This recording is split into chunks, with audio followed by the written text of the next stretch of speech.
하나님은 영이시니 예배하는 자가 영과 진리로 예배할지니라. 아멘. 사도신경으로 기도하시겠습니다. 전능하사 천지를 만드신 하나님 아버지를 믿사오며 그 외아들 우리 주 예수 그리스도를 믿사오니 이는 성령으로 잉태하사 동정명 만행한 것이고 본디오 빌라도에게 고난을 받으사 십자가에 못 박혀 죽으시고 장사지 사흘 만에 죽은 자 가운데서 다시 살아나시며 하늘에 오르사 전능하신 하나님 우편에 앉아 계시다가 저리로서 산자와 죽은 자를 심판하러 오시리라.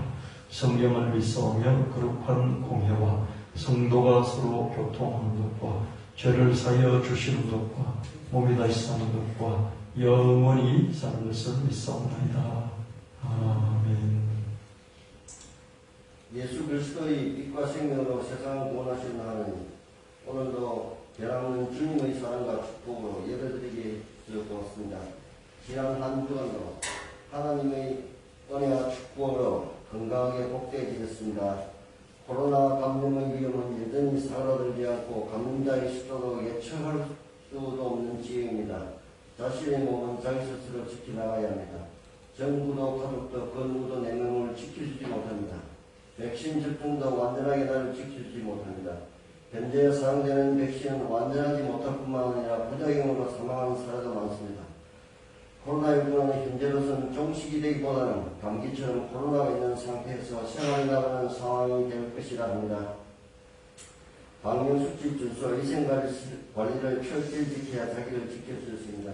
주님, 코로나로 인하여 우리 시민들의 살림살이에도 매우 큰 어려움이 있습니다. 하루빨리 코로나로부터 자유로워질 수 있도록 완전한 코로나 바이러스 백신과 치료제를 하루속히 개발해 주시옵소서. 눈물을 흘리며 씨를 뿌린 자는 기쁨으로 거두리로다. 울며 씨를 뿌리러 나간 자는 반드시 기쁨으로 그 곡식단을 가지고 돌아오리로다. 구하라 그리하면 너희에게 주실 것이요 찾아라 그리하면 찾을 것이요 문을 두드리라 그리하면 너희에게 열릴 것이니 구하는 이마다 받을 것이요 찾는 이는 찾을 것이요 두드리는 이에게는 열릴 것입니다.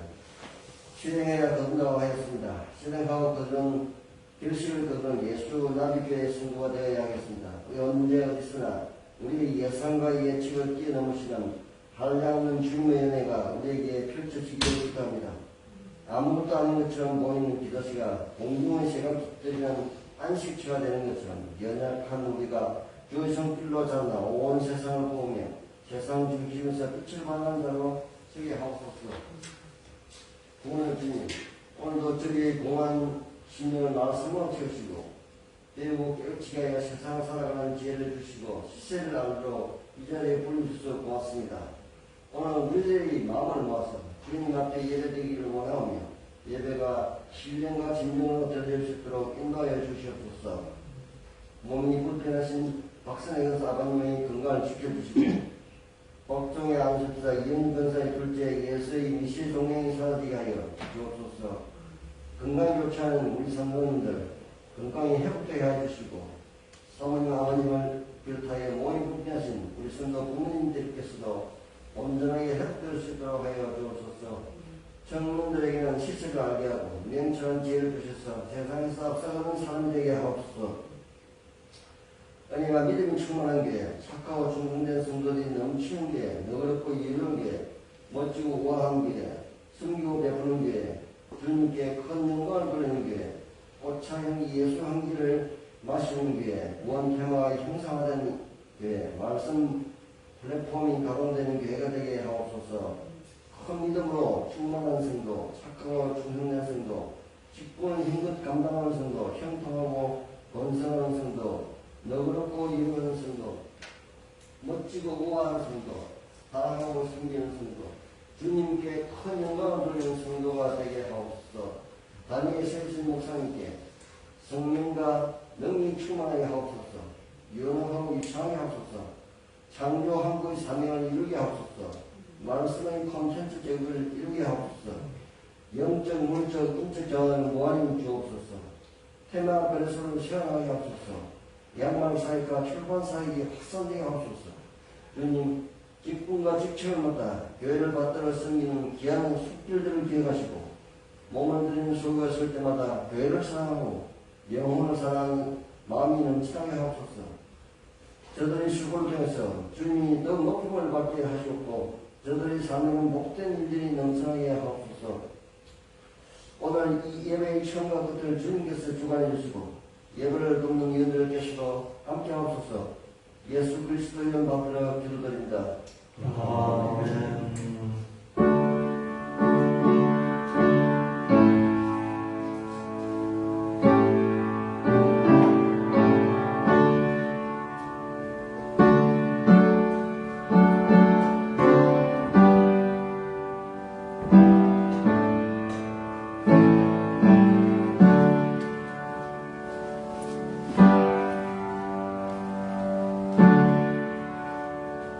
하나님 말씀 갈라디아 3장 13절 14절 로마서 8장 17절 요한복음 14장 12절 그리스도께서 우리를 위하여 저주를 받은 것에서 율법 저주에서 우리를 속량하셨으니 그렇게 너나 왜 달린 자마다 저주 아래 있는 자라 하였습니다. 이는 그리스도 예수 안에서 아브라함의 복이 이방인에게 미치게 하고 또 우리로 하여금 믿음으로 말미암아 성령 약속을 받게 하려 합니다.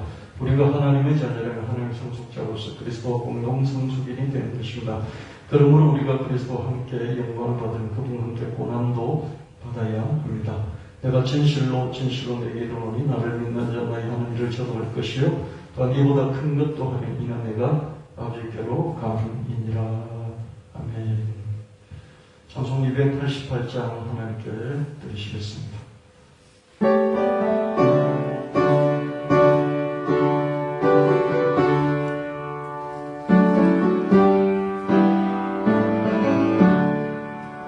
예수를 나의 구주 삼고 성령과 피로써 거듭나니 이 세상에서 내 이름이 하늘의 영광 누리도다. 이것이 나의 간증이요 이것이 나의 찬송일세. 나서는 동안 끊임없이 구주를 찬송하리로다. 온전히 주께 맡긴 내 영 사랑의 음성을 듣는 중에 천사들 왕래하는 것과 하늘의 영광 보리로다.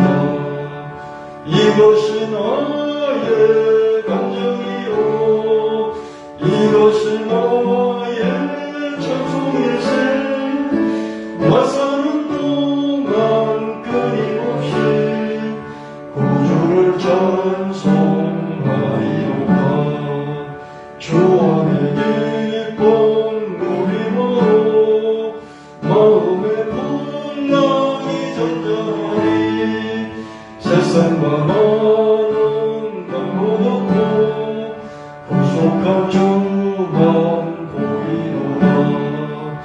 이것이 나의 감정이요 이것이 나의 찬송일세.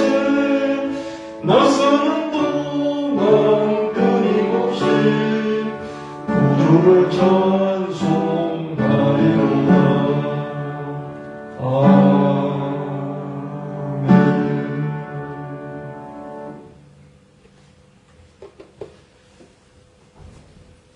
시편 140편 12절, 신명기 10장 18절, 잠언 29장 14절, 예레미야 26장 16절 말씀. 내가 알거니와 여호와는 고난당하는 자를 병해 주시며 궁핍한 자에게 정의를 베푸시리라. 고아와 가부를 위하여 정의를 행하시며 나그네를 사랑하여 그에게 뜻과 옷을 주시느니. 현실은 이렇지 않은 것 같죠. 현실은 고아와 가부와 나그네 또 궁핍한 자, 가난한 자가 정말 살아가기 힘듭니다. 그러나 하나님께서 결국 이들을 도와주신다. 잠언 29장 14절 말씀에 왕이 가난한 자를 성실히 신원하면 그의 왕위가 영원히 견고하리라. 신원한다는 것은 원한을 풀어주는 거예요. 그는 가난한 자와 궁핍한 자를 변호하고 형통하였나니 이것이 너를 알미 아니냐 여호와의 말씀이니라. 왕이 권력자가 가난한 자를 돌보는 것은 하나님을 알기 때문에, 하나님을 믿기 때문에, 하나님을 안다고 믿는다 하면서 가난한 자를 돌보지 않는 것은 권력자가 아니다. 높은 위에 있는 자는 반드시 가난한 자, 사회적인 약자를 돌봐야 하는데, 그 돌보는 것은 당연한 의무이기도 하지만은 하나님을 알기 때문에, 하나님을 믿기 때문에 그런다. 이렇게 말하고 있습니다. 우리가 하나님을 믿는다 하면서 이렇게 하지 않는다는 것은 그거는 거짓말이다. 이런 말씀이죠. 왕의 첫 번째 임무는 빈민들을 챙기는 것입니다. 여러분, 이 사회를 되돌아보면 이렇지 않은 것 같거든요. 그래서 우리가 하나님에 대한 의심도 생기고 또 우리의 삶이 더욱더 흔들리게 되죠. 믿음도 흔들리고요. 누가복음 4장 16절 19절 말씀, 예수께서 그 자라나신 곳 나사렛에 이르사 안식일에 늘 하시던 대로 회당에 들어가서 성경을 읽으로서시되 선지자 이사야와 의글을 드리거들 책을 펴서 이렇게 기록된 데를 찾으시니 곧 주의 성령이 내게 임하셨으니 이는 가난한 자에게 복음을 전하게 하시려고 내게 기름을 부으시고 나를 보내사 포로된 자에게 자유를, 눈먼 자에게 다시 보게 함을 전파하며 눌린 자를 자유롭게 하고 주의 은혜의 해를 전파하게 하려 하시리라 하였더라. 가난한 자에게 복음을 전파한다. 예수님께서 이 세상에 오셔서 하나님 보내신 왕 그리스도가 되신 것은 가난한 자에게 복음을 전하게 하시기 위해서다. 지금은 복음은 예수 믿으면 제사함 받고 천당 가는 이게 복음이잖아요. 뭐라고요? 지금은 복음은 뭡니까? 예수 믿고 죄 용서받고 구원받고 천당 가는 이게 복음이에요. 근데 이때의 복음은 뭘까요? 가난한 자에게 복음은 뭘까요? 그럼 빚 다 탕감해주고 먹고 살게 해줄게. 너 쌀 없지, 쌀 떨어졌지, 쌀 줄게. 이런 것이 복음이지 않겠습니까? 복음은 복된 소식이라고 보면 기쁜 소식이거든요. 복음은 복된 소식이 아니고요. 어떤 소식이라고요? 기쁜 소식. 그렇죠? 가난한 자가 기쁜 소식이 뭐겠습니까? 가난에서 탈출할 수 있도록 해주는 이게 기쁜 소식이죠. 그래서 구체적으로는 어떻게 하느냐? 포로된 자에게 자유를 주고, 포로된 자가 부자일 수 없잖아요. 눈먼 자에게 다시 보게 하고, 눈먼 자가 부자일 수 없지 않습니까? 눌린 자, 억압받는 자가 부자일 수 없죠. 그죠? 자유롭게 하고 주의 은혜를 전파하려 하시니라. 은혜라는 건 뭐냐면요. 구약 성경에서 은혜라는 말은 뭐냐면요. 탕감해 주는 거예요. 은혜라는 것은 뭐냐면요. 희년인데 이 희자도 그죠?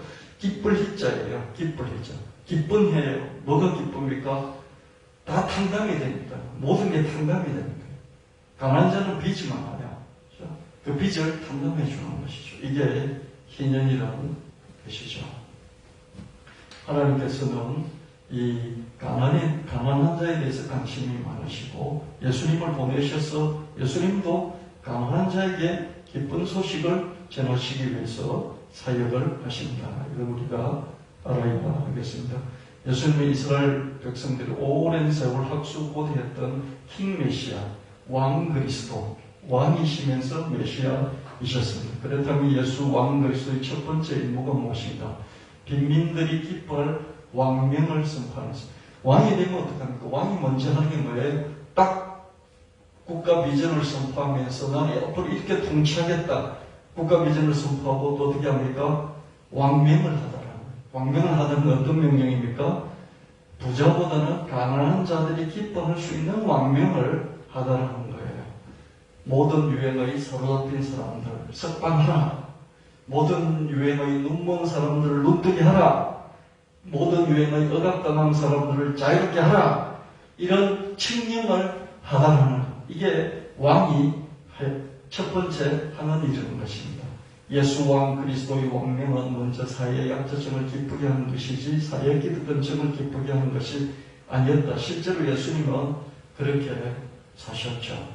자, 하나님이 예수를 보내시고 예수님이 하늘 보내신 왕 그리스도, 기름 부어 세우신 왕 그리스도가 되셨는데, 이 왕 그리스도는 가난한 자에게 복음이잖아요. 가난한 자에게 복음 뭡니까? 가난한 자들이 기뻐할 소식을 복음이라고 해요. 가난한 자들이 기뻐할 소식은 뭐니까? 왕이 돼서 딱 칙령을 내리는 거예요. 왕명을 내리는 거예요. 그 내리는 건 뭐예요? 그게 모든 포로는 풀어주라. 모든 종류의 눈먼 자들은 눈을 뜨게 해주라. 모든 종류의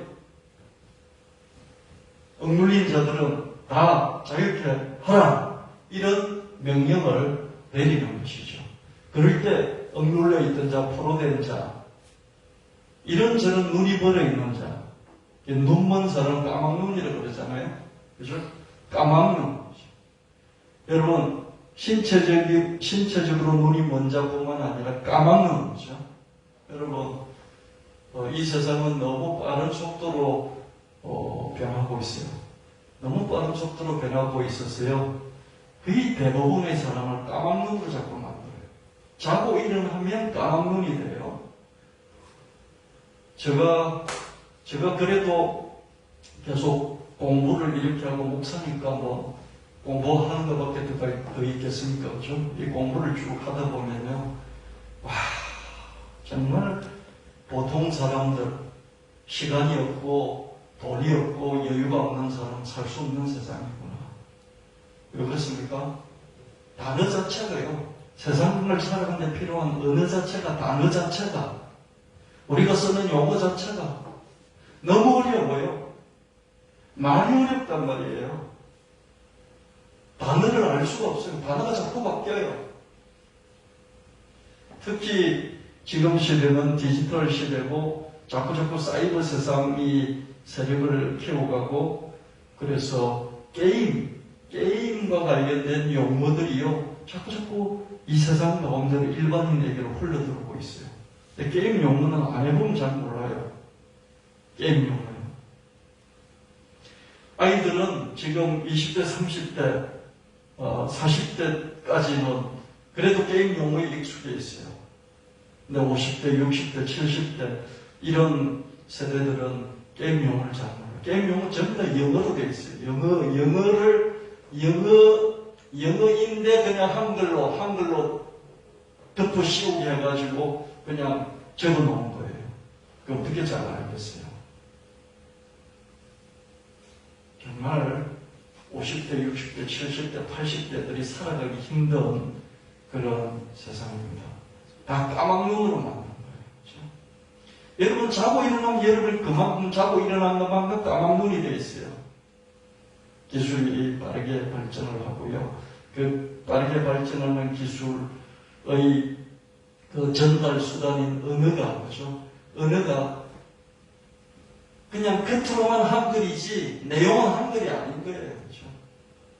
그래서 따라가기 힘듭니다. 왕명을 딱 하답해가지고 이렇게 백성들이 까막눈이 돼가고 있으니 이 까막눈을 눈뜨게 하라!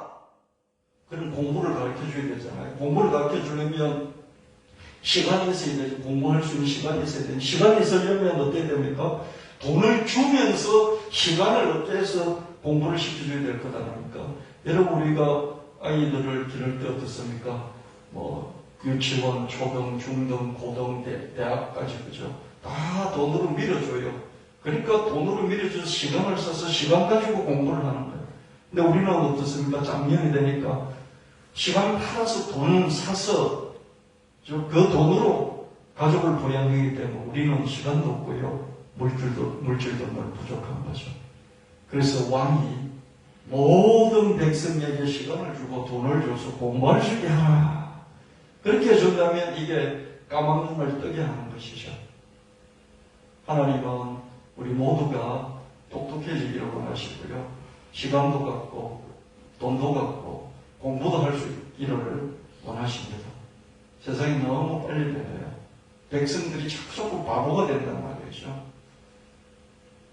예수님은 우리가 이 신체적인 이 시각장애뿐만 아니라 영적인 시각장애뿐만 아니라 이런 지적인 의미에서도 자꾸 시각장애가 되어가는, 여러분이 신문에 나오는 또는 이 검색해서 나오는 글들을 읽었어요.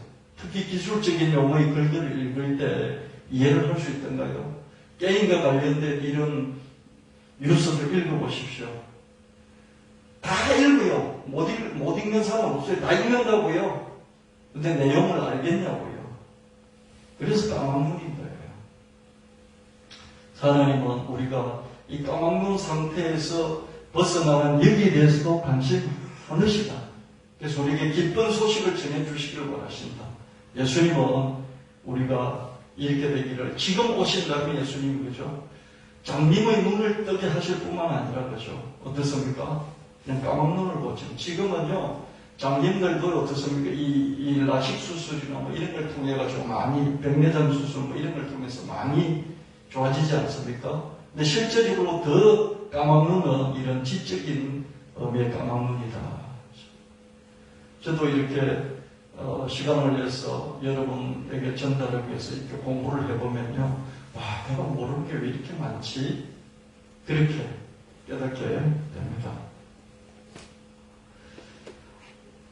요한복음 7장 20절 22절 말씀, 그들이 예수께 나아가 이르되 세례요한이 우리를 보내어 당신께 여쭈어보려고 하기를 오실 그이가 당신이 오니까 우리가 다른 일을 기다리오리까 하더이다 하니, 마침 그때 예수께서 질병과 고통과 악기 들린 자를 많이 고치시며 또 많은 맹인을 보게 하신지라. 예수께서 대답하여 이르시되 너희가 가서 보고 들은 것을 요한에게 알리되 맹인이 보며 못 걷는 사람이 걸으며 나병 환자가 깨끗함을 받으며 기먹은 사람이 들으며 죽은 자가 살아나며 가난한 자에게 복음이 전파된다라. 앞에 것들 쭉 말씀하시면서 결론이 뭐냐? 이런 가난한 자들, 맹인도 가난한 자, 나병 환자도 가난한 자, 못 걷는 자도 가난한 자, 이런 질병과 고통에 시달린 악기 들린 사람들, 다 가난한 자들, 이런 자들에게 복음, 기쁜 소식이 전달. 기쁜 소식은 뭡니까? 그런 상태에서 벗어나게 하는 이 소식이 전파된다. 예수님이 실제로 그런 삶을 사셨습니다. 이렇게 주의 성령 내게 임하셔서 가난한 자에게 복음을 전하게 하시는데, 실제로 가난한 자에게 복음을 전하는 삶을 사셨다는 거예요. 가난한 자에게 복음은 뭡니까? 복음은 예수 믿고 천당 가라는 그게 아니라, 그때 그 당시 예수님은 오셔서 버려진 자들을 회복시켜주는, 버려진 자들을 다시 복귀시켜주는, 사회에서 건강한 생활을 할 수 있도록 복귀시켜주는 이 일을 직접 하신 것을 볼 수 있습니다. 나라가 로마 대제국이 못해주고 또 이스라엘 왕조가 못하는 것을 예수님이 직접 하셨습니다. 이스라엘 백성이 그토록 오래 기다렸던 왕 그리스도가 곧 예수님이시라는 증거는 예수님의 활동이 빈민층에 집중됐다는 사실에, 이사야 선지자가 이런 자가 왕 그리스도로 오실 것이다 라고 말했는데, 그 이런 자의 특징은 뭐냐면 가난한 자, 포로된 자, 눌린 자, 눕는 자, 이런 자들을 회복시켜주는 이 일을 한다면 그가 왕 그리스도일 것이다. 그런데 실제로 예수님께서 그렇게 하셨다는 것이에요. 에스겔 34장 2절 말씀, 인자야 너는 이스라엘 목자들에게 예언하라. 그들 목자들에게 예언하여 이르기를 주 여호와께서 이같이 말씀하시되 자기만 먹는 이스라엘 목자들은 화 있을진저 목자들이 양떼를 먹이는 것이 마땅하지 아니하냐. 목자들은 여기서 왕을 말해야죠. 성경에서 목자는 왕이에요. 구약 성경에 나오는 목자는 왕을 말해요. 목자들 곧 왕들의 임무는 양떼 곧 백성을 착취하는 것이 아니라 돌보는 것이다. 그런데 대다수 왕들은 백성들을 착취했습니다. 왕들은 백성들을 착취하는 게 왕이었어요. 근데 가끔 선한 왕이 있었어요. 우리 조선으로 치면 세종대왕 같은 그런 왕이었다고 볼 수 있겠죠. 그죠? 이 이스라엘로 치면 다윗과 같은 이런 왕. 왕의 임무는 양떼를 잡아먹는 게 아니라 양떼를 키우는 게 있다. 에스겔 34장 2절 4절 말씀, 너희가 살찐 양을 잡아 그 기름을 먹으며 그 털을 입되 양떼를 먹이지 아니하노니라. 너희가 그 연약한 자를 강하게 아니하며 병든 자를 고치지 아니하며 상한 자를 싸매주지 아니하며 쫓기는 자를 돌아오게 하지 아니하며 잃어버린 자를 찾지 아니하고 다만 포악으로 그것을 다스렸도다. 연약하고 가난한 백성을 돌보기는커녕 오히려 포악하게 다스렸다. 하나님은 다윗보다 더 나은 왕, 다윗 같은 왕, 다윗보다 더 나은 왕을 직접 보내주시고 세우시고 백성들을 친히 돌보시겠다, 이렇게 말씀하십니다. 왕들을 세워서 그렇게 하라 그랬더니 왕들이 그렇게 안 하고 돌보기는커녕 다시 치료하고 회복시키기는커녕 오히려 더 잡아먹고, 그죠? 이렇게 버림을 당해도 다시 찾아오지도 않고 그렇게 하니까 하나님이 안 되겠다, 내가 직접 왕을 세우고 그리고 다스리겠다, 돌보겠다, 그렇게 말씀하십니다. 돌봐야 줘야 되는데 포악으로 다스리는 거죠. 여러분, 부모들 중에 간혹, 그죠? 신문 같은 데 보면 그런 거 나오잖아요. 자기 자식을 돌보고 가르쳐야 되는데 어떻습니까? 그냥 내가 팽개칠 뿐만 아니라 때리고, 그죠? 심지어 죽음으로까지 몰고가 나온 그런 부모가 가끔 있지 않습니까? 그죠? 근데 왕들은 어떻습니까? 그런 경우가 더 많았죠. 정치인들이 어떻습니까? 자기 배만 불린다고 그랬잖아요. 그죠?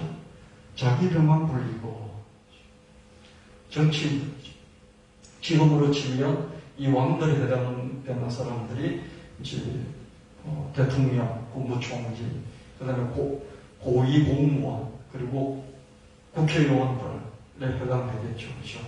그래서 하나님이 이런 말씀을 선지자 에스겔을 통해서 주셨습니다.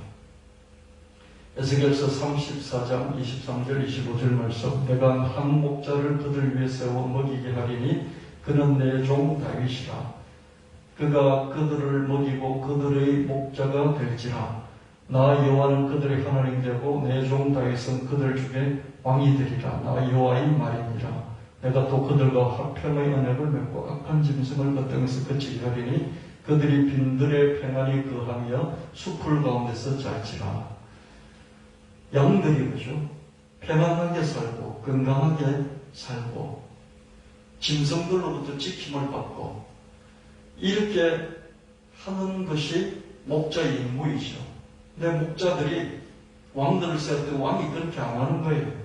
그래서 하나님이 다윗과 같은 왕, 다윗보다 더 나은 왕을 다시 보내셔서 세워주시고 그 왕을 통해서 백성들을 친히 돌보시겠다.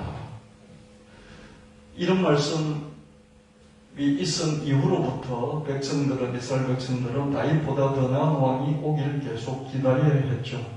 기다리고 기다렸더니 어느 날 예수 왕 그리스도가 이스라엘에 오셨습니다. 그리고 사시고, 그리고 백성을 위하여 선한 목자는 잘 다스릴 뿐만 아니라, 잘 돌볼 뿐만 아니라 이 양을 위해서 친히 목숨을 버린다고 했잖아요. 그렇죠? 양을 위해서 목숨을 버리시기까지 하신 그런 참 선한 목자가 되신 것이죠. 나는 선한 목자다, 그렇게 말씀하시잖아요. 그렇게 말할 때 예수님 선한 목자라 그러면 그 목자가 양치는 사람 이런 뜻이 아니라 나는 선한 왕이다, 이런 말씀인 거예요. 욥기 36장 6절 말씀, 악인을 살려두지 아니하시며 고난받는 자에게 공의를 베푸시며 하나님은 악인을 살려두지 않으실 것이라. 마태복음 23장 33절, 뱀들아 독사의 새끼들아 너희가 어떻게 지옥의 판결을 피하겠느냐. 예수 왕 그리스도께서도 악인에 대해 준엄한 심판을 내리시겠다고, 지옥의 판결을 내리시겠다고 말씀을 하십니다. 하나님은 예수 왕 그리스도를 통해서 사회적인 약자들 돌봐주시고 그리고 악인들은 끝끝내 처리를 하시겠다, 그렇게 말씀을 통해서 우리에게 약속을 주십니다. 여러분, 악인을 살려두지 아니하시고 처단을 하시며 또 어려움 받는, 고난받는 사람에게 은혜를 베푸신다. 이 말씀을 우리는 믿어야 하고, 또한 우리도 사회적인 약자들 편에서 악인들에게 맞설 수 있어야 하겠습니다. 여러분, 사회를 보면 다 침울해질 수밖에, 우울해질 수밖에 없어요. 권력을 쥐고 또 많은 돈을 쥐고 있는 사람들은 더 많이 얻기 위해서 또 돌봐야 될 그런 대상을 돌보지 않고 착취하는, 오히려 더 괴롭히는, 포악으로 다스리는 그런 일들이 벌어지고 있는 세상을 볼 때 절망하게 돼요. 하나님이 안 계신 것 같고 하나님이 그냥 방임해 두고 있는, 방관하고 계신 것 같은 생각이 듭니다. 그럼에도 불구하고 우리는 하나님이 주신 약속의 말씀 믿어야 하고, 그럴 뿐만 아니라 우리도 이런 약자들의 편에 서서 공감하고 또 연민의 정을 갖고 함께 힘을 보탤 수 있는 부분은 보태고, 그렇게 못하는 부분은 또 하나님께 맡기고, 하나님이 오셔서, 예수님 다시 오셔서 심판하실 것이다. 그것을 믿으며 끝까지 견딜 수 있어야 하겠습니다. 전화금융사기 원조 김미영 팀장 총책 등거 전직 경찰이었다고 그러죠. 전직 경찰이었다고 했습니다. 이 사람이 김미영 팀장은 아니고, 김미영 팀장은 여자예요. 목소리도 여자죠, 그렇죠? 김미영 팀장은 2년 전에 중국에서 잡혔고요. 이 사람이 이번에 필리핀에서 잡혔죠, 그렇죠? 이런 이 보이스피싱 이런 걸 통해 가지고 수백억을 이렇게 가르쳐 갔어요. 이 수백억이 부자들 돈이 아니에요. 가난한 서민들의 돈을 가르쳐 갔어요. 이런 사람이 전형적인 악인이에요. 꼭 높은 권력을 가진 자만 악인이 아니라 이렇게 계획을 하고 조직을 만들고 하루 이틀 그냥 속에서 누군가한테 이익을 취하는 한두 번 그렇게 하는 게 아니라 계속해서 평생 이런 짓을 하는 악인들이 있어요. 이런 악인들은 저주를 받아야 됩니다. 많은 사람들의 피땀을 뽑아서 자기 가로채는 것이죠. 생명을 빼앗는 자들입니다. 이런 자들은 악인입니다. 평생 모은 돈 1억, 2억 또는 몇천만 원 되는 거 하루아침에 뺏어가 버리잖아요. 그랬을 때 그거 뺏긴 사람들이 얼마나 고통스럽고, 그 뺏긴 사람들이 평생 얼마나 허덕이면서 살아갈 건가 하는, 거기에 대한 어떤 공감도 없는 거예요. 그냥 돈 뺏어 그걸 불리는 그거 외에는 상대방이 그렇게 해서 얼마나 어려움을 당할까 하는 데에서는 아무런 감정이 없는 거예요. 이 사이코패스들이죠. 이런 사람들이 악인입니다. 이 악인을 하나님은 살려두지 아니하실 것이다. 이런 사람들 보면서 여러분들이요, 불쌍하다 그게 아니라 저주를 받을지어다. 이런 마음을 우리가 품고 이런 사람들 향해서 하나님 저 악인들을 처단해 주세요. 이렇게 여러분들이 하나님을 향해서 호소할 수 있어야 하겠습니다. 요나서 4장 3절 5절 말씀, 여호와여 원하건대 이제 내 생명을 거두어 가소서. 사는 것보다 죽는 것이 내게 나음이니이다 하니 여호와께서 이르시되 내가 성내는 것이 옳으냐 하시니라. 요나가 성읍에서 나가서 그 성읍 동쪽에 앉아 거기서 자기를 위하여 초막을 깃고 그 성읍에 무슨 일이 일어나는 걸 보려고 그 그늘 아래 앉았더라. 선지자 요나는 이스라엘 사람이었지만 대제국 아수르의 수도인 니느웨가 망하는 꼴을 보고 싶었어요. 거기 선지자로 하나님 파송시켰지만 대충 얼렁뚱땅 하나님 지시한 말씀을 전하고는 아주 뚱한 실포로 앉아서 하나님이 어떻게 이 니느웨를 심판하실지, 이 니느웨를 완전히 멸망시킬지 거기만 관심이 있어서 이렇게 하고 지켜보고 있어요. 살벌한 심판을 고대하면서 지켜보고 있는 것이. 그래서 우리는 요나를 보면서 이렇게 심포가 아주 나쁘다 그러면서 좀 안 좋게 평가를 하지 않습니까? 저는 좀 다르게 보고 싶은 거예요. 악인에 대해서, 악의 도시에 대해서, 악한 제국에 대해서 이렇게 하나님이 왜 심판 안 하십니까? 왜 벌을 주지 않습니까?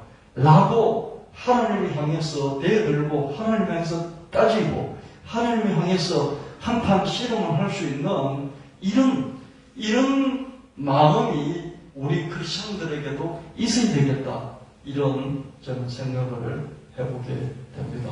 여러분, 나라 중에서도 악한 나라가 있고요. 도시 중에서도 악한 도시가 있고요. 사람 중에서 악한 악인들이 있습니다. 그랬을 때 죄를 짓지 않는 사람이 어디 있겠습니까만은 죄인과 악인은 다르잖아요. 자기를 이기지 못해 죄를 짓기도 합니다. 그러나 그 죄를 꾀를 내어서 그 꾀를 같이 무리를 지어서 끝까지 계속 반복하는 사람이 있어요. 이 남의 생명을 뺏어가든 남의 피땀을 뺏어가든 남을 착취하는 이것을 반복적으로 계획적으로 하는 사람들이 있어요. 이런 사람은 악인이다 이렇게 말하는 거죠. 그런 도시가 있습니다. 남의 도시를 그렇게 하고요. 그런 나라가 있어요. 다른 나라를 침략해서 그렇게 하고요. 그래서 요나의 이런 마음으로 하나님이 이 느느웨를 망하게 해버리시면 좋겠다. 하나님 언제 망하게 안 하시나. 그렇게 지켜보면서 하나님 망하게 한다고 했잖아요. 망하게 한다고 했는데 왜 빨리 멸망시키지 않았습니까? 소돔과 고모라처럼 불벼락을 내려서 빨리 없애버리세요. 이런 마음으로 하나님께 항의를 하고 호소를 할 뿐만 아니라 그렇게 기다리고 있는 거예요. 이런 요나의 마음이 나쁘다고 하지 말고 여러분도 악한 나라와 악한 도시와 악한 사람에 대해서 하나님께 이렇게 호소할 수 있어요. 이렇게 호소하는 그 정도의 믿음의 배짱을 가지고 하나님하고 씨름할 수 있어야 하겠습니다. 요한계시록 6장 9절 10절 말씀에 다섯째 인을 떼실 때 내가 보니 하나님의 말씀과 그들이 가진 정도로 말미암아 죽임을 당한 영혼들이 제단 아래에 있어 큰 소리로 불러 이르되 거룩하고 참되신 대주제여 땅에 거하는 자들을 심판하여 우리 피를 갚아주지 아니하시기를 어느 때까지 하시려 하나이까 하니. 억울하게 순교를 당한 영혼들이 하나님 앞에 나아가서 자신들의 피값을 갚아주시라고, 왜 아직까지도 안 갚아주시냐고, 빨리 갚아달라고, 뭐 하시냐고, 언제까지 기다리실 거냐고, 빨리 갚아주시라고 이렇게 하나님 앞에 당당하게 요구를 하고 있습니다. 남들의 피를 흘리게 한 악인들을 심판해 주시라는 호소는 정당한 뜻이에요. 정당하다는 거죠. 그래서 여러분들이 내가 죄를 지었는데 그러면서 죄의식에 빠져서 악인들을 향해서 하나님 벌해달라는 이 말을 하지 못하는 게 아니라 내가 하나님 연약함으로 죄인 상태에 있지만 그럼에도 불구하고 하나님 피값으로 예수님 피값으로 내가 어려울 때 있고 하나님께 호소합니다. 저 악인들 남의 피값을 남의 살점을 빼서 자기 배를 불리는 사람들은 다 악인들입니다. 그런 악인들이 곳곳에 여러 종류로 다양하게 많이 있습니다. 이 악인들을 향해서 하나님 피값을 저들이 빼나간 피값, 저들이 도려먹은 살점의 값을 갚아주십시오 라고 호소를 할 수 있어야 하겠습니다. 그러려면 여러분들이요 사회를 보는 눈이 있어야 돼요. 역사를 보는 눈이 있어야 되는 것이죠. 역사 속에서 악한 나라들, 악인들이 있었고 지금도 사회 속에서 그렇습니다. 거기에 대해서 여러분 알고 거기에 대해서 정당하게 하나님께 호소를 할 수 있어야 되겠다. 이런 말씀을 드립니다. 여러분 성경은 두 가지의 라인이 있어요. 하나는 선지자 라인이고 하나는 제사장 라인. 제사장 라인은요 기득권층하고 가까이 있겠습니까? 약자들하고 가까이 있겠습니까? 제사장들이요. 제사장은 이미 제도화된, 그죠? 국가적으로 제도화된 계층이잖아요. 맞습니까? 제도화된 계층이니까 아무래도 기득권층들하고 왕족들, 왕실들, 귀족들, 사회에서 뭔가 힘께나 쓰는 사람들하고 가까이 있겠죠. 그죠? 제사장은 그죠? 맞습니까? 그래서 제사장은 그들이 잘되고 평안하기를 축복해주고 그들을 향해서 말씀을 전하고 그들을 향해서 제사를 드리면 그것에 좀 더 집중되어 있을 거예요. 맞습니까? 선지자들은 어떻습니까? 그냥 저 밑바닥에서 사회에서 평범하게 또는 평범 이하로 빈궁하게 사는 사람들과 함께 있다가 툭 튀어나와가지고 하나님의 말씀을 전하는 자들이에요. 그러면 선지자들은 어떻습니까? 그 전하는 말씀이 축복과 또 이렇게 번영을 선포하기보다 어떻습니까? 사회의 실상을 고발하면서 회개하고 돌이키지 않으면 하나님 심판하실 것이다. 이런 말씀을 더 전하겠죠. 그죠? 맞습니까? 그럼 목사는 어떻습니까? 목사는 선지자입니까? 목사는 제사장입니까? 목사는 선지자예요? 제사장이에요? 목사는 제사장적으로 축복하기도 하고 선지자적으로 또 이렇게 심판의 말씀을 전하기도 하고 이게 목사죠. 그죠? 근데 목사는 심판을 자주 선포할 수가 없어요. 그래서 대부분의 목사들이 1년 365일 52주 설교할 때 대부분 축복하고 이렇게 권면하는 이런 설교를 하지 중후한 심판을 설교하지를 않습니다. 이게 목사의 한계이기도 한 것이죠. 왜냐하면 이 교회당이 있고요, 예배당이 있고 신부도 마찬가지예요. 자기가 이렇게 심호하는 예배당이 있어요. 예배당이 있다는 것은 이미 가진 거예요. 그 가진 것을 유지 관리하기 위해서 오는 사람들을 축복해 줘야 돼요. 잘 되기를 축복을 해줘야 된다고 그러죠. 똑바로 살아라. 하나님이 가만두지 않을 것이다. 이런 말씀을 전하기가 어려워요. 큰 교회일수록 더욱더 그렇단 말이죠. 유지 관리를 해야 되기 때문이죠. 그래서 목사는 어떻습니까? 주로 제사장적인 그런 역할을 하는데 성경을 하면 목사는 제사장적인 역할도 하고 선지자적인 역할도 해야 되기 때문에 52주 설교 중에서 어떻습니까? 한 10%라도 선지자적인 설교를 해야 됩니다. 근데 성도들도 선지자적인 설교를 원하지를 않아요. 성도들도. 그렇지 않습니까? 이렇게 사약을 고발하고 이렇게 심판을 말씀하고 그런 것보다 축복하고 건면하고 사랑을 이야기하고 이런 게 더 행복하지 않겠습니까? 성도들도 원하지는 않는단 말이에요. 그러다 보니 목사가 1년 365일 52주 설교가 전부 다 제사장적인 축복의 말씀만, 은혜의 말씀만 전하는 이런 문제가 있을 수 있습니다. 그래서 1년에 2주만이라도, 한 주만이라도, 좀 많으면 한 10% 정도, 5주 정도라도 이런 선지자적인 설교를 전할 수 있어야 되겠고, 반반 할 수가 없습니다. 반반하면요, 50대 50으로 선지자적인 설교를 하면 어떻습니까? 성도들이 못 견디는 거죠. 그래서 제사장적인 그런 축복의 설교들을 중심할 수밖에 없지만은, 그래도 성도들이 깨어서, 그래도 1년에 2번 정도는, 또는 10% 정도는 선지자적인 대사회적인 설교를 해주십시오. 라고 할 때 그 성도들의 수준이 높은 수준인 것이죠. 깨어있는 높은 수준인 것이죠. 저와 여러분이 하늘에서 이 순교당한 영혼들이 핏값을 갚아달라고 하나님 앞에 나가서 당당히 호소하면서 요구하고 있는 것을 보면서 여러분도 이 세상에서 하나님 저 핏값, 저 남의 피를 뺏어가는 저자들을 하나님 처단해 주십시오. 처단해 주십시오. 벌 주십시오. 벌을 주십시오. 라고 하나님께 호소하는 것은 참으로 정당하다는 거예요. 예수님의 사랑이죠. 예수님의 사랑을 너무 많이 들어가지고 악인들을 향해서도 하나님 벌 주십시오라고 이만 한마디를 할 수 없는 그런 유약한 성도들이 되어버렸어요. 그래서 사회 정의에 대해서 관심이 없는 거예요. 이랬든지 저랬든지 하나님 사랑인 거예요. 그렇죠? 그러니까 악인이든지 이 약자들의 피를 뽑아 먹든지 말든지 하나님 용서해 주시고 구원해 주십시오. 그렇게 접근한다는 것이 저는 그게 잘못됐다고 생각합니다. 악인들을 향해서 하나님 처벌해 주십시오. 그렇게 하나님께 호소하는 것이 맞다고 저는 생각합니다.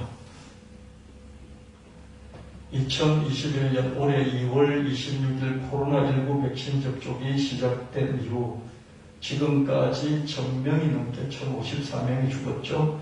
접종 후유증으로 사망했다. 물론 대다수가 연관성이 있다 없다가 확인이 안 됐습니다. 연관성을 확인한 절차가 너무 까다로워서 조용히 장례를 치르고 만 경우가 더 많다, 이런 추측도 있습니다. 그래서 죽은 사람이 1000명이 아니라 1000명보다 더 많을 것이다. 왜? 신고 절차가 너무 까다로우니까 신고를 아예 안 하는 것이죠. 영구장애를 비롯한 위중증 환자는 1만 명, 9천, 지금 한 500명 정도 되죠. 갑자기 등장한 백신의 위험성에 대해서는 다 입을 다물고 접종률 70%, 80% 강조하면서 정부가 집단 면역 목표를 밀어붙이다 보니 그저 정부 방침을 믿고 정부가 잘한 것이다 이렇게 믿고 다른 서민들이 애꿎은 희생양이 됐다, 저는 이렇게 봅니다. 저는 한번 정리해야 될 때가 됐다 싶어서 같이 한번 나누니까요. 여러분들도 한번 정리를 해보시길 바랍니다. 2020년 한 1월 말쯤부터 시작돼가지고 지금 거의 2년 가까이 돼가고 있지 않습니까? 2년을 되돌아보면서 한번 정리를 해보자고요. 저도 한 2년 동안요, 코로나에 매달려 있다가 백신에 매달려 있다가 계속해서 저는 살펴봤습니다. 그렇게 하지 않으면 제가 견딜 수가 없었어요. 저는 그래도 시간이 좀 있으니까 계속해서 살펴봤습니다. 그래서 여러분 이 지겨울 정도로 단톡방에 올리기도 했는데 여러분 그것마저도 읽을 시간이 없죠. 그래서 정리를 한번 해봤습니다. 코로나 자영업 빚이 66조요, 폐업이 45만 원요, 자살자가 20명 나왔어요. 여러분 45만 곳이 폐업했으면 서민이 살 수 있겠습니까? 대기업, 중견기업 다니거나, 그렇죠? 뭐 이렇게 돈을 가진 자본가 외에는 뭔가 이렇게 자기가 움직여서 자영업을 조금 한 것이라도 해야 살아갈 수 있었어요. 그런 사람들 45만 곳이 폐업을 했다, 이렇게 말하고, 이 코로나 때문이죠, 그죠? 근데 또 9일 기준으로 누적 사망, 백신 맞고 사망한 사람이 748명, 맞고 후유증 있다가 죽은 사람 306명, 그래서 1054명이 9일까지 백신 접종으로 사망을 했고요. 영구장애를 비롯한 위중증 이상 반응 사례는 9,500건이 됐습니다. 여러분, 내가 안 당하니까 무감각하죠, 그죠? 근데 이렇게 많은 사람들이 죽었습니다. 백신 1차 접종률이 90%가 넘었죠. 이 백신을 맞으면 길랭발의 증후군, 내정맥 동혈전증, 비장정맥 혈전증, 복부혈증, 보세혈관 누수 증후군, 이런 피와 관련된 그런 후유증들이 있습니다. 뭐 심혈관 계통도 있죠, 그죠? 심근염, 심낭염, 이런 것들도 있죠, 그죠? 백신이 이런 후유증을 갖고 있다는 것이에요. 저와 여러분에게는 이게 충격적으로 안 나타나서 이렇게 살아가고 있는 것이에요. 어떤 사람들은 이게 충격적으로 나타나는 거예요. 여러분, 전쟁이 일어나면 총싸움 어떻습니까? 이게 허벅지 같은 데 맞으면 살점이 늦게 나오면서 피가 바로 쏟아지죠. 가슴 같은 데 맞으면 어떻습니까? 심장이 느끼면서 피가 팔팔 쏟아지죠. 그럼 즉시 우리가 느낄 수 있어요. 근데 백신 맞고 사망하면 어떻습니까? 시간이 일주일 걸리기도 하고요. 심지어 한 달, 2달 이후에 사망하는 사람도 있어요. 시간이 조금 길어지다 보니까 전쟁통에서 총 맞아서 파편을 맞아서 죽는 그런 사람들만큼 우리가 못 느끼는 것이죠. 근데 청와대 신문고에 올라오는 그런 글들을 읽어보면 처참합니다. 전쟁터에서 총 맞아서 죽는 사람들만큼 처참하다고요. 대장 소장이 썩어져 버리고요. 갑자기 이 뇌가 정지돼 버리고요. 비참한 이 죽음의 그 현실들이 적나라하게 계속해서 올라오고 있습니다. 이 통계들이 이제 쌓이는 거죠. 국민들이 다 알아버렸어요, 이제는. 생존이 따라없다. 국정감사 디어프 백신 부작용 피해자 피 끓는 절규. 남은 가족들을 이렇게 졸지한 순간에 다 보내버리고 남은 이 가족들이 한 맺힌 절규를 쏟아내고 있습니다. 청와대 신문고에 올리고요. 국감장에 나와서 피를 토하는 절규를 하고 있습니다. 이런 상황인데도 태아에게, 아동에게, 청소년까지 접종을 해야 된다. 그러면서 정부가 10월부터 또 이걸 이제 진행하고 있습니다. 태아까지 해도 마치겠다. 임신부를 마치겠다. 임신부는 맞는 게 더 이득이 있다. 뭐 그러고 있어요. 맨날 맞는 게 이득이 있다는 거예요. 무슨 이득이 있는지 모르겠어요. 죽는 사람이죠. 연구장에 된 10,000명이 무슨 이득을 갖고 있는지 모르겠어요. 백신 접종 문제가 생기면 입원 과정이나 100명을 규명하는 것이 정말 어렵고 복잡합니다. 장애를 당했거나 사망이 있고 난 이후에 연관성을 입증하는 것도 너무 어려워요. 희생자 가족들에 대한 연민이나 공감도 없이 기계적인 정보는 반응만 계속. 이건 신고해야 됩니다. 이거는 당신이 신고하면 안 되고 담당 의사가 신고해야 이건 신고가 됩니다. 너무 복잡합니다. 이상이 생겨서 병원 문을 두드리기까지도 뺑뺑뺑뺑뺑 돌고 겨우 종합병원에 가서 치료를 받으려고 하면 조사를 하는데 조사도 뺑뺑뺑뺑 돌리고 의사들도 이게 무슨 원인인지를 몰라가지고 뺑뺑뺑뺑 돌려요. 통계가 안 나와 있거든요. 의사들끼리 공유하는 통계가 안 나와 있어요. 그냥 뺑뺑뺑 돌리는 거예요. CT 찍었다가 MRI 찍었다가 이거 했다가 저거 했다가 그래도 안 나오는 거예요. 그 백신하고 연관성도 찾지도 못하겠고 찾았다 할지라도 이걸 의사가 소견서를 써서 그렇다고 증명을 해줘야 되는 증명 책임까지 져야 되는 의사도 뒷공문을 뺄 수밖에 없게 만들어 놓고요. 의사가 해주지 않으면 아무리 유가족이 그렇다 한들 소용이 없는 그런 상황. 기계적으로 병만 받고 정부가 하던 일이라고 하면 접종률 높여야 된다. 이런 얘기는 계속했어요. 그대 제약사들은 이속 불리게 제동을 그려야 되는데 제동을 그는 말을 나와서 한 사람 못 봤어요. 제가 텔레비전을 이렇게 보면요. 이 감염병 전문가들, 전문가 의사들이 나와가지고요. 이 제약사들이 이런 문제가 있다라고 말하는 거 한 번도 보지를 못했다고요. 제약사들이 말하는 말을 그대로 갖고 와가지고 앵무새처럼 뻑뻑이처럼 뻑뻑뻑뻑 하면서 전달해 줬다고요. 제동을 걸기는 그냥 맞장구나 쳐댄 쇼 닥터들, 쇼 정치인들, 쇼 고위 관료들은 무한 책임을 맺지 못할 것이다. 저는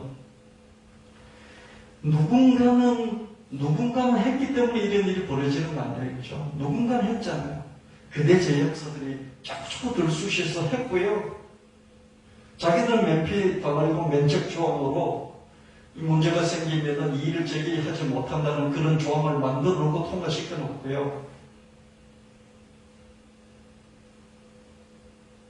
그리고 이 면역 효과가 2달, 3달 갔다가 2달, 3달 지나면 또 확 줄어드는 이런 상황을 그대로 전달하지 않았고 나중에 또 이제 2차 접종까지 하고 나니까 그러니까 3번째 맞아야 된다고 그러고요. 3번째 맞으면 어떡합니까? 화이자 같은 경우는 2달 지나면 효력이 확 떨어지는데 내년 가면 이제 4번째 맞으라고 하겠죠. 그죠? 5번째 맞으라고 하겠죠. 그러다가 5번째쯤 맞으면 어떡하겠습니까? 야, 이제 치료제 나왔으니까 치료제 쓴다 그러면 쓰면 된다 그러면 치료제 팔겠죠.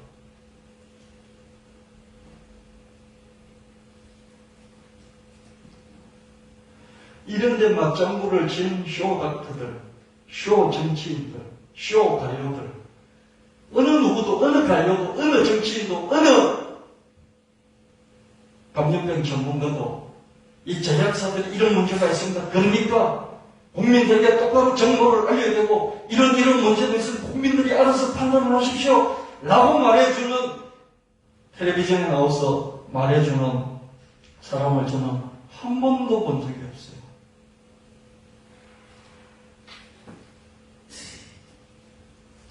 코로나19 백신에 관해서는 감염병 교수들이어도 깊이 아는 게 많지 않았다. 1년도 안 되게 갑자기 조달된 백신에 관한 자료들이 축적이 적었기 때문에 감염병 교수들도 몰라요. 저는 감염병 교수들이 많이 아는 줄 알았어요. 그래서 그 사람들의 말을 정말 기울여서 들었어요. 근데 점점점 시간 지나면서 제가 깨달은 게 있어요. 이 사람들도 모르네. 모를 수밖에요. 제약사들도 1년 만에 뚝딱뚝딱 하면서 만들어낸 백신이고 그 백신에 대한 정보는 제약사들만 갖고 있고 제약사들이 전해주는 자료들, 정보들만 감염병 전문가들도 갖고 있었는데요. 이제는 데이터들이 쌓이니까 이제는 감염병 전문가들도 좀 더 깊이 알 거예요. 근데 일반 백성들도 다 알아버렸어요. 점점 데이터들이 나오면서 저들의 식견이 일반인들과 크게 다르지 않다는 것이 들통나기 시작했다. 이제는 일반인들도 알 만큼 알아버린 것이다. 일반인들은 전문가들의 지휘를 존중하고 따르는데 저들은 백신에 관해 자신들도 나도 잘 몰라 이 말 하지 않아요. 나도 잘 모르겠어 이 말 하지 않아요. 우리가 좀 더 연구해봐야 되겠습니다. 데이터가 나올 때까지 기다려. 데이터가 나오면 그걸 가지고 좀 분석해서 국민들에게 바른 정보를 알려드리겠습니다. 이렇게 백성들을 가이드하지 않았어요.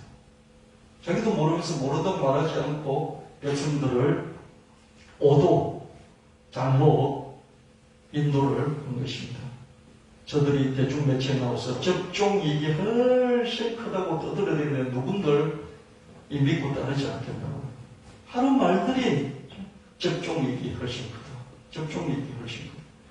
10명의 접종이익이 훨씬 크더라도 한 명이 혹시 잘못된다면 그 접종이익이 무슨 이익이냐고요? 안 그렇습니까? 그렇게 접근해서 5천만 명이 다 이익이 있더라도 혹시 100명이라도 목숨을 잃게 되면 이건 큰 문제입니다. 여기에 대해서는 우리가 심각하게 고민하면서 토론하면서 결론을 지어 나가야 될 것입니다. 이렇게 말하는 사람 한 명도 없었어요.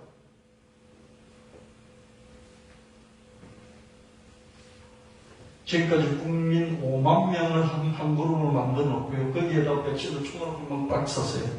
그럼 누군가 한 명 죽어요. 5만 명 중 한 명이 죽었어요. 백신을 추가로 빵 쌓는 거예요. 또 5천 명을 한 그룹으로 만들어 놓고요. 백신을 빵 쏟는데 그 파편이 튕겨서 죽지는 않았지만 상처를 당한 아주 심각한 상처를 당한 가습기 사건, 세월호 사건, 광주 항쟁 사건보다 더 큰 비극으로 저는 생각합니다. 가습기 사건은 저렇게 많이 죽지는 않았어요. 세월호 사건도 저렇게 많지는 않아요. 광주 항쟁 사건도요 저렇게 10,000명씩 죽지는 않았다. 10,000명씩 저렇게 상해를 당하지는 않았다. 코로나19의 폐해도 역사에 큰 흉터를 남길 것이에요. 그러나 코로나19 백신의 폐해는 더 큰 흉터를 남기게 될 것입니다. 저는 코로나19에 대해서도 이제 역사적으로 자료가 남을 겁니다. 근데 코로나 백신에 따른 저런 이 살상과 상해의 그 데이터들도 누군가는 계속해서 업그레이드 할 겁니다. 역사에 남을 겁니다. 근데 방송에서 그냥 이야기 몇 번 했을 뿐이다 그러면서 책임을 안 지겠죠. 양심의 책임이라고 받아야 됩니다. 그런 사람들이. 거대 제약사들, 쇼닥터들, 쇼정신들, 쇼가요들의 결탁된 사탕발리. 사탕발리 뭐예요? 그냥 맞는 게 이익이 훨씬 더 커. 알았지? 그러니까 맞아. 여러분, 코로나19의 문제가 없다는 게 아니에요. 코로나19도 심각한 문제가 있어요. 근데 그건 병 걸려서 죽는 거예요. 병 걸렸어요. 근데 백신은 뭡니까? 병 걸리지 않았는데 좀 잘 준비하려고 하다가 준비시키다가 이제 죽여버리는 거죠. 애들 앉혀놓고, 그죠? 이거 하는 게 좋아, 이거 하는 게 좋아. 어른들이 자꾸 그렇게 애들 뭐 하라는 거예요. 그 애들이 하는 게 좋은 줄 알고 하다가 그 중에서 죽는 애들이 생긴다. 그럼 어른이 잘못한 거잖아요. 애들 믿고 따는 것 뿐이죠. 소수 서민들이 졸지에 생명을 잃고 그 유족들이 평생 자책감이 시달렸죠. 이 청와대 신문고에 올라오는 것들을 보면요. 우리 아버지한테 안 맞춰야 됩니다. 내가 간호사라고 우리 아버지 맞으라고 해서 아버지 맞았는데 아버지 내가 맞으라고 안 했더라면 아버지는 살아계실 텐데. 내 딸이 맞았는데 그때 내가 좀 더 잘 돌봐줄 거. 맞고 신음할 때 마지막으로 내 아이에게 한 말이 아빠라는 이 말 한마디만 하고 우리 딸이 저 세상으로 갔다. 뭐 이런 글들이 처참한 글들이 끝없이 올라옵니다. 이 청와대 길을 걷는 거죠. 그나마 국회의원들이 표를 의식해서 국감장에 그런 사람을 데리고 와서 밝히니까 국민들이 아는 거예요.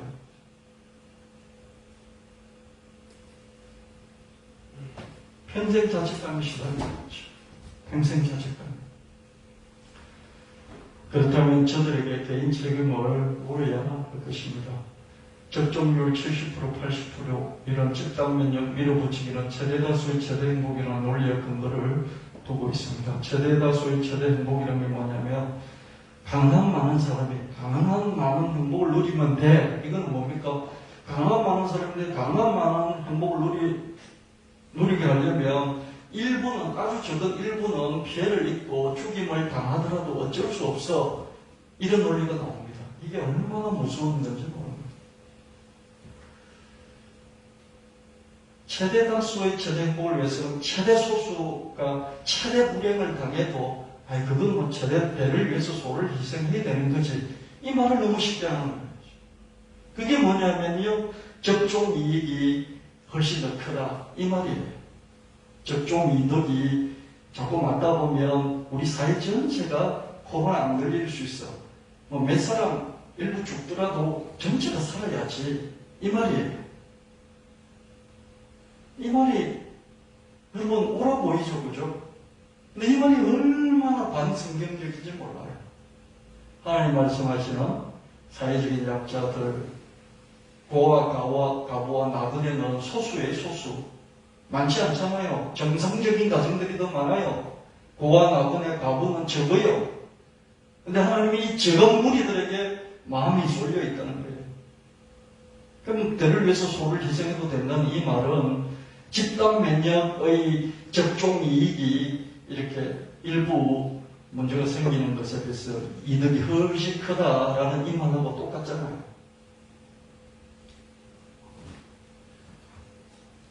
사회 전체의 안전을 위해 신흥종, 파익, 예수인, 예수를 처형해서 소요 사태를 방지하고 사회가 안정되는 것이 훨씬 더 중요해라고 했던 종교 지도자들의 주장과 뭐가 다릅니까? 예수와 예수를 따르는 무리들 때문에 사회가 들썩하면서요, 편안하게 자기들이 안정적으로 지배하고 있던 이 지배가 소요 때문에 문제가 생겼어요. 그렇죠? 전두환 때 늘 이야기하는 강주사태, 금주사태, 소요사태, 나라의 안정!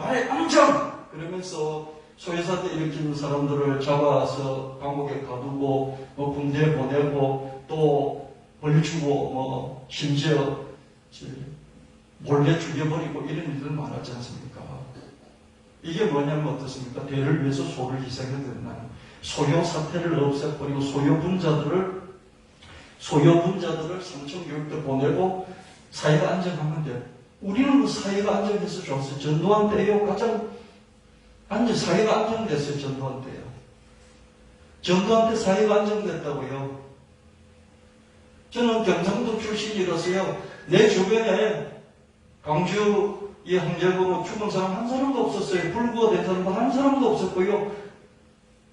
다 잡아서 삼청교육도 보내버리고 막 이렇게 하니까 사회가 안정돼서 좋았어요.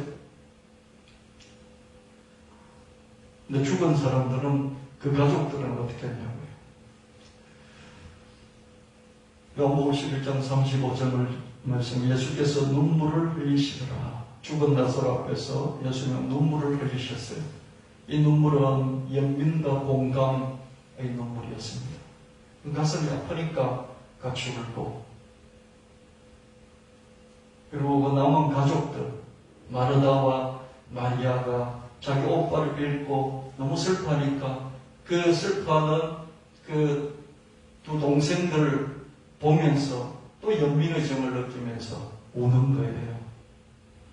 우리도 우리 주변에 왜 백신 먹고 죽은 사람이 없는지 아십니까? 백신 먹고 죽는 확률이 5만 명 중에 한 명이거든요. 5만 명 중에 한 명. 우리 지인이 5만 명이 없어요.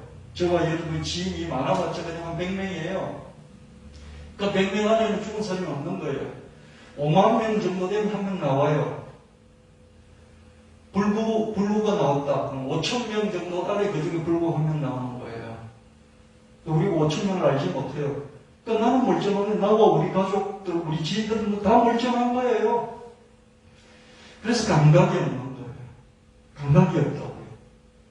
멀쩡하니까 나는, 우리 지인들은, 우리 일가 친척들은. 그래서 예수님께서 눈물 흘리신 것처럼 살아남은 우리가 죽은 자들, 여러분 코로나는 병 걸려서 죽는 거예요. 백신은 뭡니까? 병 걸린 거 아니에요. 그냥 강제로 맞춰서 죽은 거예요. 연민과 공감 능력을 갖고 조금이라도 분노하면서 하나님 이 문제를 해결해 주십시오. 이 문제를 일으킨 당사자들 책임지지 않을 수 없는 위치에 있어서 어쩔 수 없이 했겠지만 그럼에도 불구하고 좀 더 고민하면서 국민들을 이끌어야 됐을 저들이 하나님 합당하게, 하나님은 너무 지혜로우신 분이니 합당하게 이 모든 것들을 처리해 주십시오. 이렇게 하나님께 호소하는 저와 여러분이 되어야 될 줄 믿습니다. 저는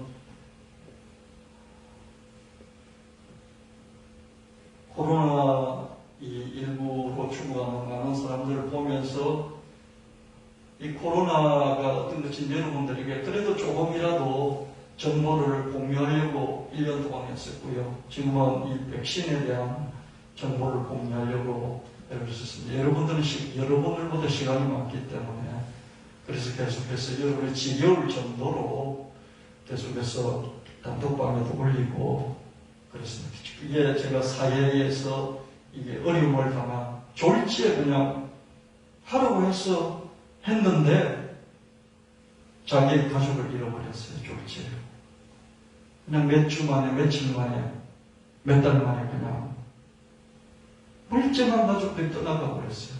이런 사람이 1054명이에요, 지금.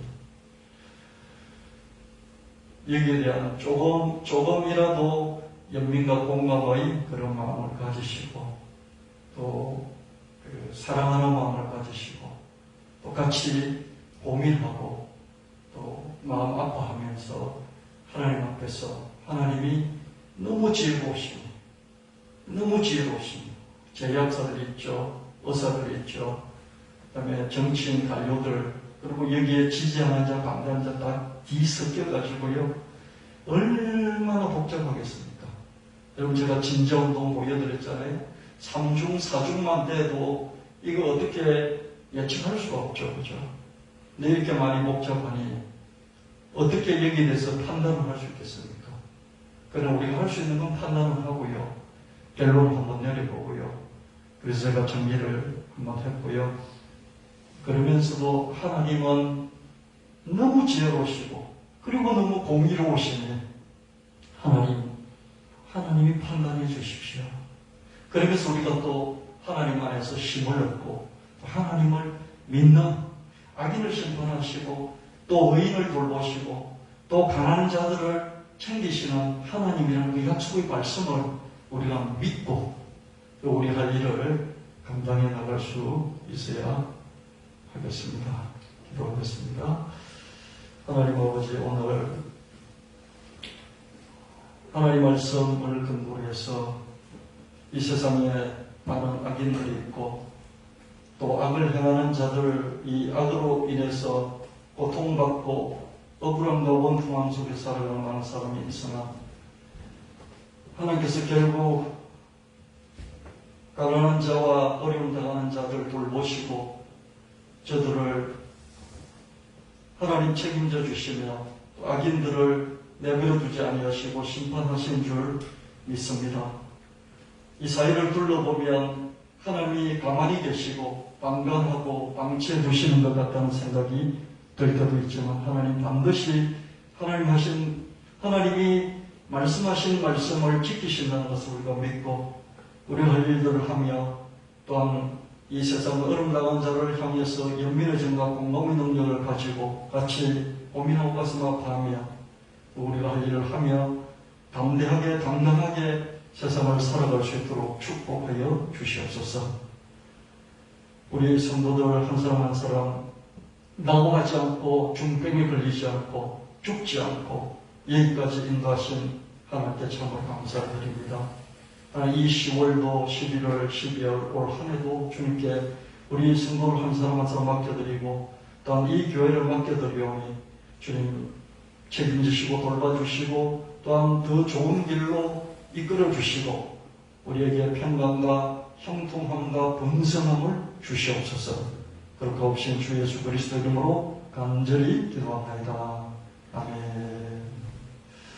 이것저것 다 좀 뒤로 넘겨주시고요.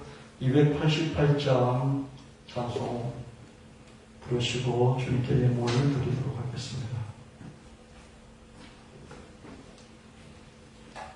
288장입니다.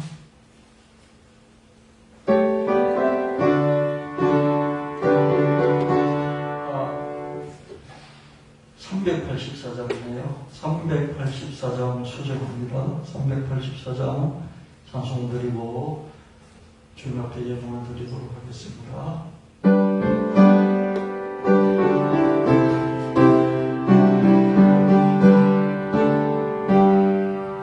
나의 갈길 가라오 예수 인도하시니 내 주와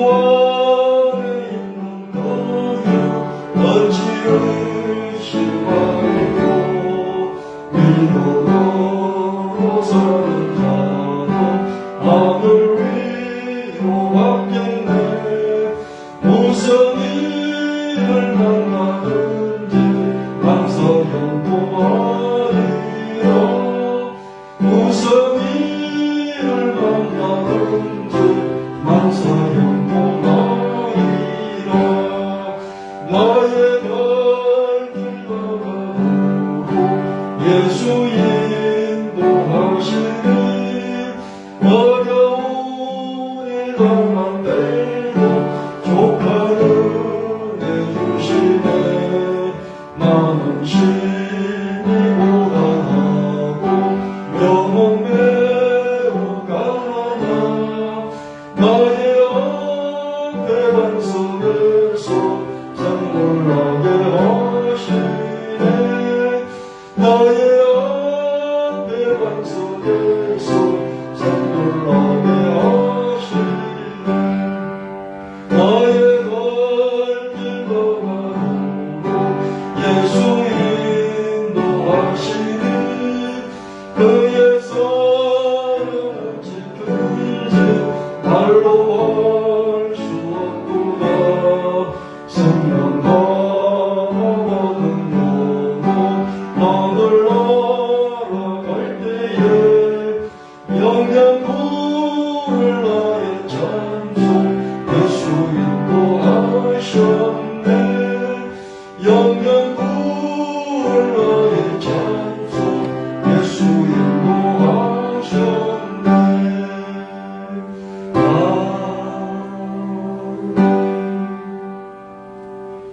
지난 한 주간 우리를 돌보시고 먹이시고 입히시고 이끄시고 평안하게 하나님 은혜 주셔서 성과를 올리며 또 하나님 앞에 거둔 성과 일부를 구별하여서 감상금, 구역금, 성교금, 부정금, 건축원금, 11조원금 드리게 해주셔서 감사합니다. 드리는 헌금에 내 마음이 있고 내 정성과 눈물과 땀이 섞여 있습니다. 또한 간절한 기도 제목이 있사오니 하나님 낱낱이 살펴주시고 잊지 마시고 돌아보시고 기억하시고 때를 따라서 가장 좋은 때에 갚아주시되 100만 배로 1000만 배로 100만 배로 갚아주시고 우리 자자손손 갚아주시옵소서. 우리 성도들 한 사람 한 사람 부유한 자들이 되어서 그 부유함으로 하나님 나라를 위해서 또한 이 사회를 위해서 온전히 크게 쓰임받게 하시고 우리 교회도 그런 교회가 되게 하여 주시옵소서. 재물 얻는 능력을 각자에게 주시고 또한 좋은 협력자들을 붙여주셔서 더 많은 큰 합력하여서 더 큰 것들을 이룰 수 있도록 복마려 주시옵소서. 우리 교회에 주신 그런 하나님 여러 가지 비전과 사명들이 있습니다. 창조한국의 사명, 콘텐츠 제국의 사명, 감당하기에 부족함이 없도록 한 말씀 테마 예배당을 세워드리는 이 모든 것 감당하기 부족함이 없도록 우리에게 큰 물질을 허락하여 주시옵소서. 그 고없인 주 예수 그리스도 이름으로 간절히 축복하고 기도합니다. 아멘.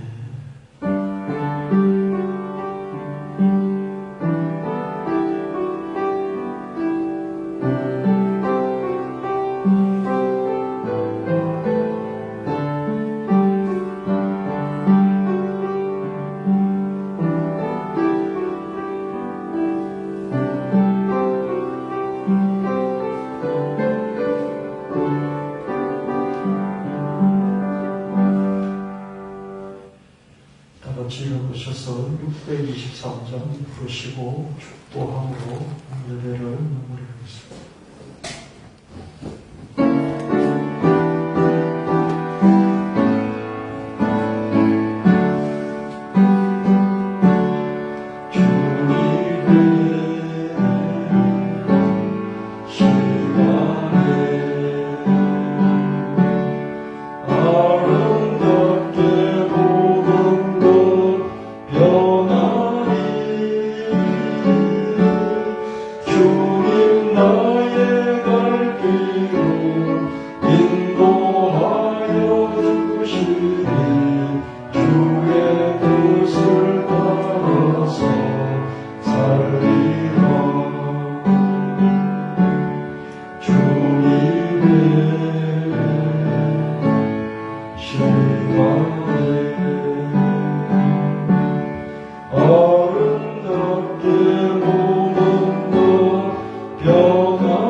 이제는 우리 주 예수 그리스도의 지극하신 은혜와 하나님 아버지의 영원무하신 사랑하심과 성령 하나님의 끝까지 인도하심이 예배를 드린 모든 무리들 위해 코로나19로 신음하고 백신 접종으로 고통받는 모든 무리들 위해 영원히 함께 하실지어다. 아멘.